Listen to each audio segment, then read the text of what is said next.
Hi everyone. आज का session शुरू करते हैं और आज मैं बात करने वाला हूं बैंकिंग एस्पिरेंट्स के पॉइंट ऑफ व्यू से कि तैयारी आपको कब करनी है। Should you be starting your preparation after college और आफ्टर जॉब। आपको तैयारी करनी ही है तो कब करनी है, कॉलेज के बाद करनी है या फिर कुछ साल नौकरी करने के बाद करनी है। That is a very very relevant question जो आपको अपने आप से पूछना चाहिए if you are specially in college और successfully working in some organisation.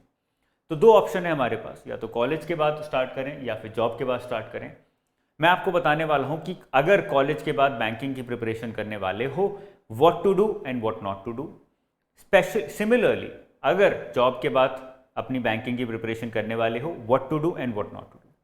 सबसे पहले आते हैं कॉलेज वाले स्टूडेंट्स के पास। तो आपको क्या क्या करना है, क्या क्या चीज़ें ध्यान में रखनी है और क्या क्या नहीं करना है। Number 1, know your present level through previous year papers. और अपने आप को क्वालिफाई करो या फिर अपने आप को इन सेक्शंस में डालोगे, या तो आप वीक एस्पिरेंट हो या फिर एवरेज हो या गुड हो। या तो आप क्वांट में वीक हो, रीजनिंग में you are very good, English में यू आर वीक, जीके में you are very good.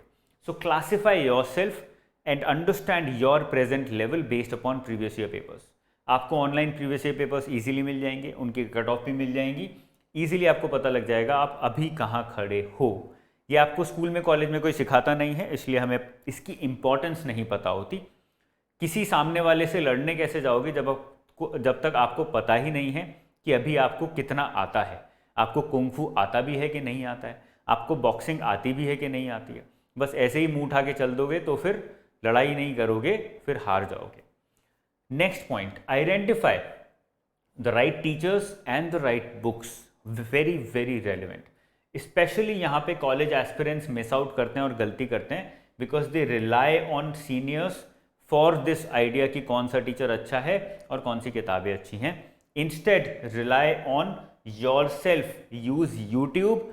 Teachers जो क्रेडिबल इंफॉर्मेशन देते हैं उनके थ्रू डिसाइड करो, अपना खुद का दिमाग लगाओ, वहाँ पे डिसाइड करो। You are big enough to make your own decisions in life, और उन लोगों पे रिलाई मत करो।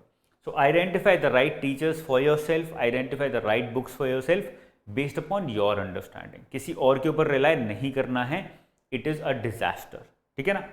नेक्स्ट पॉइंट जो आपको ध्यान में रखना है, create a daily planner so that you can hold your self accountable. अपनी खुद की अकाउंटेबिलिटी क्रिएट करना जरूरी है and that is possible only when you have a daily planner. Daily planner बनाना नहीं आता है, यूट्यूब पे जाके सर्च करो how to create a daily planner in Excel. 1-2 दिन लगा के सीखो और इसको स्टार्ट करो।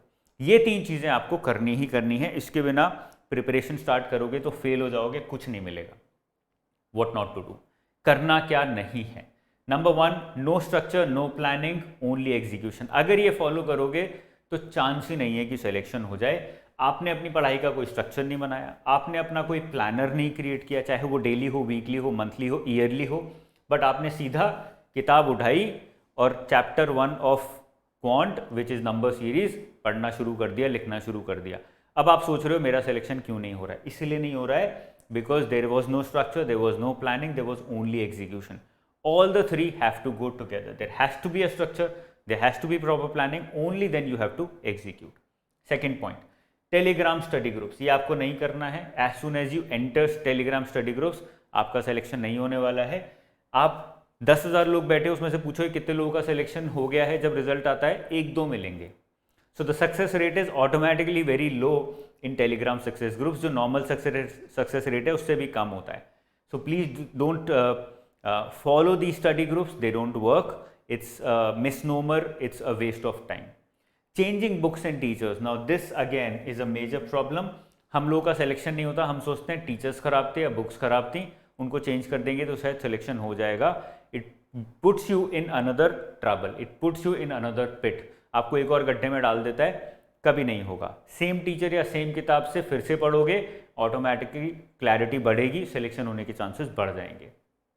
Next, only studying no mocks या फिर ओनली मॉक्स नो स्टडिंग। बहुत सारे स्टूडेंट्स हैं जो इस साइकिल में फंसे हुए हैं, या तो वो खाली पढ़ते रहते हैं, मॉक्स नहीं लिखते हैं, खाली मॉक्स लिखते रहते हैं, पढ़ते ही नहीं है। दोनों में से बाहर निकलना है।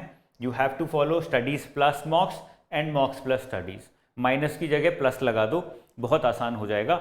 हफ्ते में अगर 6 दिन पढ़ रहे हो, 6 में से 4 दिन पढ़ो, 2 दिन मॉक्स लिखो, ऑटोमेटिकली आपकी प्रिपरेशन ज़्यादा ऑर्गेनाइज्ड रहेगी, आपका रिजल्ट भी ज़्यादा इजीली आपको मिलेगा कम एफर्ट के थ्रू।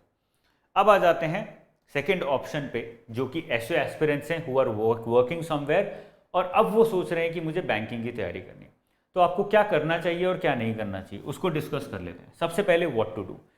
आपके कुछ एडवांटेजेस हैं, आपकी कुछ स्ट्रेंथ हैं as an aspirant who has work experience. उन स्ट्रेंथ्स को आपको यूज करना है। ये स्ट्रेंथ्स कौन सी हैं? The major strength is organization skill. आपको ज़्यादा अच्छे से अपनी तैयारी को, अपनी काम को ऑर्गेनाइज करना आ गया है as an aspirant. Why? Because you been working somewhere. वहाँ पे डंडा करके, स्ट्रगल करके आपको सिखा दिया है how to organize yourself. Organize your studies also when you start preparing for banking exams. अगर ऑर्गेनाइज नहीं करोगे अपनी स्टडीज़ को, automatically you will be same as a fresher. आपको कुछ डिफ्रेंसिएशन क्रिएट करना है, कुछ एडवांटेज लेना है between fresher and yourself. This is one of those advantages. You know how to organize yourself, make sure that you do it. Second, use Excel. Majority working aspirants जो कि या तो job कर रहे हैं या करके आए हैं, they know how to use Excel well. Use this advantage for yourself. Excel में अपना डेली मंथली प्लानर बनाओ। That is how you differentiate yourself from a fresher, क्योंकि 99% आफ्टर कॉलेज स्टूडेंट्स को नहीं आता और वो नहीं सीखते, जो मैंने बताया था कि यहाँ पर सीख लो। आपको ऑलरेडी वो आता है, it's easier for you to adopt it, to use it, why not. Third, follow 9 to 6 time table. ये एक बहुत बड़ा एडवांटेज है जो आप लोगों के पास है। You already been following a 9 to 6 time table. 9 बजे काम शुरू किया, 6 बजे लैपटॉप बंद कर दिया। Please follow the same. अपने टाइम टेबल को ख़राब ना करें कि मैं सुबह 6 बजे उठूंगा और रात को 10 बजे तक पढ़ूंगा। सुबह 6 बजे पढ़ना स्टार्ट कर रहे हो तो दोपहर को 3 बजे ख़त्म भी करना है उसको, उसके बाद नहीं पढ़ना है। Automatically your life will become more organized, less stressful, और आपको रिजल्ट ऑटोमेटिकली दिखेगा ही दिखेगा। Because now you have limited time कि मुझे इन 9 घंटों में खाना भी खाना है, रेस्ट भी करना है थोड़ा बहुत, और पढ़ना भी है, इससे ज़्यादा मेरे पास टाइम नहीं है। Income source, always keep them more than zero. Make sure that you don't make your income source zero immediately. You will be in a lot of trouble. Why? Because you are used to spending some money by yourself, you are used to living a certain kind of life. अब आप immediately चाहोगी कि मैं aspirant की तरह जीना शुरू कर दूँ, तो वो प्रॉब्लमेटिक हो सकता है। ऐसा नहीं है कि ये हमेशा ही करना है, but if you have a choice, make sure कि आप दिन में 2-3 घंटे निकाल के कुछ ऐसा काम भी कर रहे हो जहाँ से थोड़ी बहुत इनकम आपको आ रही है। अपनी जो प्रेजेंट स्किल्स हैं उस पर जंग मत लगने दो। That is what I am trying to say. क्या नहीं करना है? As an aspirant who is already work somewhere, आपको कुछ चीज़ें ध्यान में रखनी है। Zero upskilling. ज़ीरो अपस्किलिंग नहीं करना है, मतलब अपने आप को अपस्किल करते रहना है। बिकॉज अगर 1 अटेम्प्ट, 2 अटेम्प्ट, 3 अटेम्प्ट के बाद नहीं हुआ तो आपका work experience should be helping you in getting back to the job market. Upskilling वहाँ पे काम आएगी। कोई ना कोई छोटे छोटे कोर्सेज लेना शुरू करो, हफ्ते में 1 दिन लगाओ, that will be more than enough. Friday parties, we are often use to Friday parties, जहाँ पे हम और लोगों के साथ टाइम स्पेंड करते हैं, जहाँ पे हम और लोगों को खुश करने की कोशिश करते हैं। ऑफन फ्राइडे पार्टीज इतनी ज़्यादा हैवी होती हैं कि सैटरडे और संडे हमारा काम करने का मन नहीं करता, हैंगओवर में पड़े रहते हैं।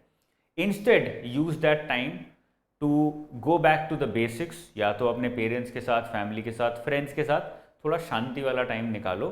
ऑटोमेटिकली यू विल फील मोर काम, क्योंकि आपको कामनेस की ज़रूरत है। जब आप इतना हैवी एग्जाम दे रहे हैं, आपको हल्ले की ज़रूरत नहीं है, एग्रेशन की ज़रूरत नहीं है, वो ऑलरेडी आपके अंदर है। सो फ्राइडेज पार्टीज को रिप्लेस करो with let's say Friday meditation या फिर फ्राइडे गेट टुगेदर। कुछ थोड़ा सिंपल चीज़ें करो, automatically your life will be better. Don't ignore your mental and physical health. अब आप 20 साल के नहीं हो, now you are 25, now you are 27, some people might be 30। तो अब आपके पास इतनी लग्जरी नहीं है दैट यू स्टार्ट और keep ignoring your mental health and your physical health. Drain out हो जाओगे। You are not 20 any more, you are not like these kids जो कि 3-4 साल बिना कुर्सी से उठे भी सर्वाइव कर सकते हैं और पढ़ के एग्जाम निकाल सकते हैं। You don't have that energy any more, your body will not allow you. तो दिन में आधा घंटा 1 घंटा आपको अपने ऊपर भी स्पेंड करना है, whether it is mental fitness और योर फिजिकल फिटनेस। जब ये करोगे ऑटोमेटिकली आपकी पढ़ाई भी ज़्यादा स्ट्रक्चर्ड होगी, आपकी पढ़ाई में एनर्जी भी ज़्यादा लगेगी, and you will also feel more fresh. Okay, so this was about things that you should be doing or you should not be doing as an aspirant अगर आप प्रिपरेशन कर रहे हो ईदर आफ्टर कॉलेज और after job और with job, दोनों बातें same हो जाती हैं। तो ये मैं सोच रहा था कि एज अ बैंकिंग एस्पिरेंट अगर आप प्रिपरेशन स्टार्ट करने की सोच रहे हो, what should you keep in mind to make sure कि आप वो गलतियां ना करो जो 99% एस्पिरेंट्स ऑलरेडी कर रहे हैं। उन गलतियों से बाहर निकलोगे, automatically you will feel more energized और कम एफर्ट से बेटर आउटकम्स आपको मिलेंगे ही मिलेंगे। If you want to connect with me, you can put your comments in the comment section below. मेरी वेबसाइट का नाम है anujjindal.in. You can also reach out to me on that website as well. I will see you very soon with more such informative videos, especially for banking aspirants only. Till then, take care. Bye bye. Jai Hind.